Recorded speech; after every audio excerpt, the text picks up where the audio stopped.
भारत आज जो vaccination drive कर रहा है वो विश्व का एक बहुत बड़ा और सबसे तेजी से चलने वाला one of the biggest and one of the fastest vaccination drive है। आज तक लगभग 15 करोड़ लोगों को भारत ने वैक्सीनेट किया है। यह अपने आप में एक बहुत बड़ी छलांग है। यह अपने आप में एक बहुत बड़ा टास्क है जिसको भारत और भारत की सरकार ने, भारत की जनता ने, राज्य सरकार, केंद्र सरकार, सभी ने मिलकर, मीडिया का भी इसमें बहुत बड़ा हाथ है, सभी ने मिलकर इसको सुचारू रूप से चलाया है।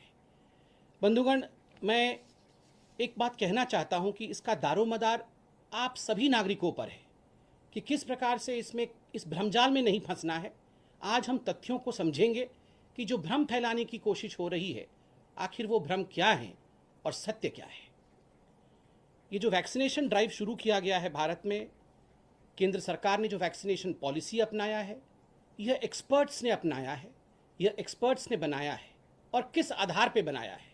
It's a well defined vaccination policy, एक अच्छे तरह से परिभाषित पॉलिसी है। दूसरा, यह एक साइंटिफिक पॉलिसी है, अर्थात एक वैज्ञानिक दृष्टिकोण के साथ बनाया हुआ पॉलिसी है।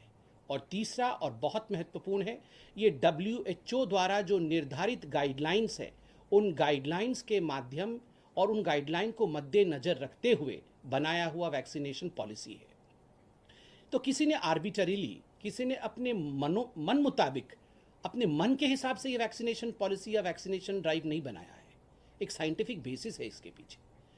और जो मेडिकल और एपिडेमियोलॉजिकल ग्लोबल प्रोटोकॉल है, पूरे विश्व का कोविड को लेकर जो प्रोटोकॉल है, उसमें भारत की सरकार ने उसको मानते हुए जो प्रथम फेज वैक्सीनेशन ड्राइव का खोला था, उसमें फ्रंट लाइन वर्कर्स, जो बुजुर्ग हैं, जो एल्डरली है, 60 साल के ऊपर के हैं, और ख़ास करके जो 45 साल के ऊपर और जो कोमॉर्बिडिटी के साथ हैं, क्योंकि 90% जो मोर्टेलिटी देखी गई थी वो इसी ग्रुप में देखा गया था। फ्रंट लाइन वर्कर्स में, डॉक्टर्स में, नर्सेज में, जो लोग सेवा कर रहे हैं कोविड मरीजों की, वो फ्रंट लाइन वर्कर्स में जो बुजुर्ग हैं, जो 60 साल के ऊपर हैं, जो लोग 45 के ऊपर हैं और जो कोमॉर्बिड हैं, इन लोगों में 90% मोर्टेलिटी देखी गई थी। इस कारण से जो वैक्सीनेशन पॉलिसी थी उसका मुख्य लक्ष्य प्रथमतः यह था कि किस प्रकार से इन लोगों को हम, जो सबसे ज़्यादा वनरेबल है, जो सबसे ज़्यादा एक्सपोज्ड हैं, उनको भारत सरकार,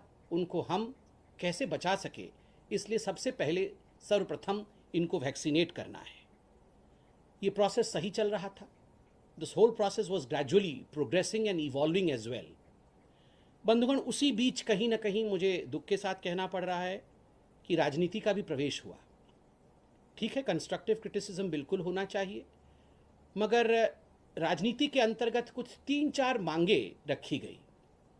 एक मांग था कि the central government should be opening up the vaccination policy. ये जो वैक्सीन पॉलिसी चल रहा है, कहीं ना कहीं ये सेंट्रलाइज्ड हुआ रखा है, सेंट्रल गवर्नमेंट के हाथ में है, और इसको ओपन अप करने की आवश्यकता है, इसे खोल देने की आवश्यकता है। अंग्रेजी में कहें तो इसे लिबरलाइज करने की आवश्यकता है, ऐसा एक मांग आया। आदरणीय राहुल गांधी जी ने भी इस विषय को रखा था कि इसे लिबरलाइज करने की और ओपन अप करने की आवश्यकता है। जो दूसरी बात कही गई, वो बात कही गई कि why don't we draw in the private players. हम जो प्राइवेट प्लेयर्स हैं मार्केट में, हम उनको क्यों नहीं लाते हैं, उनको क्यों नहीं इसमें सम्मिलित करते हैं, कॉरपोरेट्स को क्यों नहीं सम्मिलित करते हैं, बाकी जो प्राइवेट प्लेयर्स हैं उनको क्यों नहीं सम्मिलित करते हैं, वो भी स्टेक होल्डर बने और वो भी इस पूरे प्रोसेस में मददगार साबित हो, यह भी कहा गया। तीसरा विषय जो कहा गया, मुझे याद है प्राइवेट प्लेयर वाला विषय मैंने अभिषेक मनु सिंघवी जी ने भी कहा था, ट्वीट भी किया था, वो मैंने देखा था। तीसरा विषय जो कहा गया, वो कहा गया कि give more space and levy and leeway to the states. जो राज्य हैं, जो राज्य की सरकारें हैं, उनको ज़्यादा स्पेस दीजिए, राज्य सरकारों को ज़्यादा स्थान दीजिए, ज़्यादा महत्व दीजिए। Let them also have a say and let them also decide. राज्य की सरकार भी निर्णय ले, यह राज्य के सरकार के ऊपर छोड़ना चाहिए। यह भी मुझे याद है राहुल गांधी जी ने कहा था। और जो चौथी डिमांड रही थी, कई ऑपेड्स भी आए थे, कई अखबारों में भी छपा था, वो था ओपन मार्केट पॉलिसी, कि let the markets be open to the vaccine. आप वैक्सीन को मार्केट फ्लेक्सिबिलिटी पे छोड़िए। जब एक प्रतिस्पर्धा होगी मार्केट में और ओपन मार्केट होगा तो ये हर किसी तक पहुंच पाएगा और भारत अपने नागरिकों को यथाशीघ्र वैक्सीनेट कर पाएगा। बंधुगण, मुख्यतः ये 4 विषय रखा गया था डिमांड के रूप में। कहीं कोई एनजीओ डिमांड कर रहा था, कहीं राजनेता डिमांड कर रहे थे। इन सभी विषयों को ध्यान में रखते हुए आपने पिछली बार देखा कि केंद्र सरकार ने वैक्सीनेशन पॉलिसी को लिबरलाइज किया। The central government opened up the vaccination policy. केंद्र सरकार ने इस वैक्सीनेशन पॉलिसी को तुरंत खोल दिया, उसे लिबरलाइज कर दिया। जब ये इसे लिबरलाइज कर दिया गया, स्टेट्स की भी इन्वॉल्वमेंट हो गई, ओपन मार्केट की बात भी हो रही थी, प्राइवेट प्लेयर्स भी इसमें आ गए। ये सब कुछ होने के बाद कुछ भ्रम फैलाने की कोशिश की गई है। बहुत दुख के साथ मैं कहूंगा और उन भ्रमों को भी आपके सामने रखता हूं। क्या मुख्यतः कौन से भ्रम फैलाए गए? मुख्यतः 3 विषयों पे यहां भ्रम फैलाया गया। Number 1, differential pricing. राज्य सरकार और केंद्र सरकार के बीच में कहीं ना कहीं राजनीति हो रही है और इस कारण से दोनों के बीच में जो प्राइसिंग है, केंद्र सरकार कम प्राइस में खरीद रही है, राज्य सरकार ज़्यादा प्राइस में खरीद रही है। कहीं ना कहीं ये नहीं होना चाहिए, डिफरेंशियल प्राइसिंग हो रहा है। एक ये विषय कहा गया। दूसरा विषय कहा गया कि गरीबों का क्या होगा? Will the poor be given vaccination free of cost? क्या जो गरीब लोग हैं उनको वैक्सीनेट नहीं करेगी सरकार फ्री ऑफ कॉस्ट में? और तीसरा विषय जो कहा गया वो बिल्कुल उलट था। जो पहले ओपन मार्केट डिमांड कर रहे थे वो आज कह रहे हैं कि ओपन मार्केट क्यों हुआ, प्राइवेट प्लेयर्स इसमें क्यों आ गए। मैं इसे एक एक करके समझाता हूँ ताकि जो जनता जनार्दन है, जो आप नागरिक हैं, आप भ्रम में ना रहें, आप समझ सकें। पहला, डिफरेंशियल प्राइसिंग। क्या केंद्र राज्यों के साथ कोई सौतेला व्यवहार कर रहा है? क्या दोनों के बीच में वैक्सीनेशन को लेकर किसी प्रकार का अनबन है? प्राइसिंग में डिफरेंसेस है? बिल्कुल नहीं। एक बात याद रखिए, 50% कोटा जो राज्य सरकार का है और 50% कोटा जो केंद्र सरकार का है। ये जो 50% केंद्र सरकार के पास है, the 50% that the central government has, ये जाता किसके पास है? ये राज्य सरकार के पास ही जाता है। केंद्र सरकार अपने पास कुछ नहीं रखता। जो मेरा है वो तेरा है।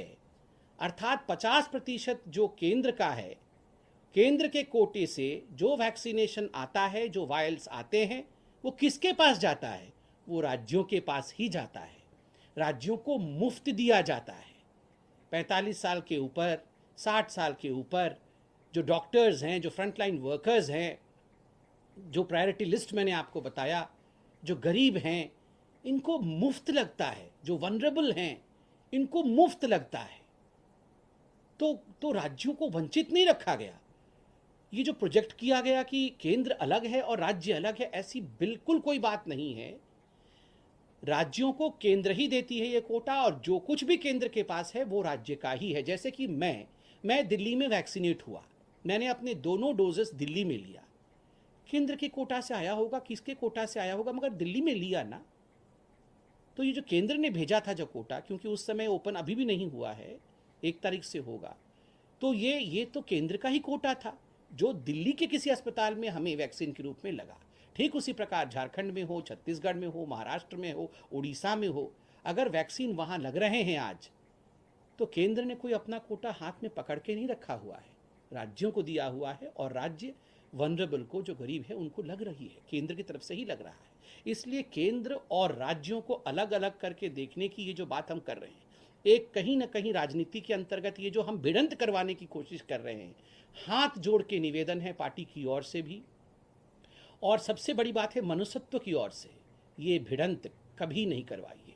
सभी पॉलिटिकल पार्टी से ये निवेदन है, ये भिड़ंत कभी मत करवाइए। कभी भी राज्य सरकार, केंद्र सरकार ये अगर आपस में लड़ेंगे तो जनता जनार्दन का भला नहीं हो सकता है।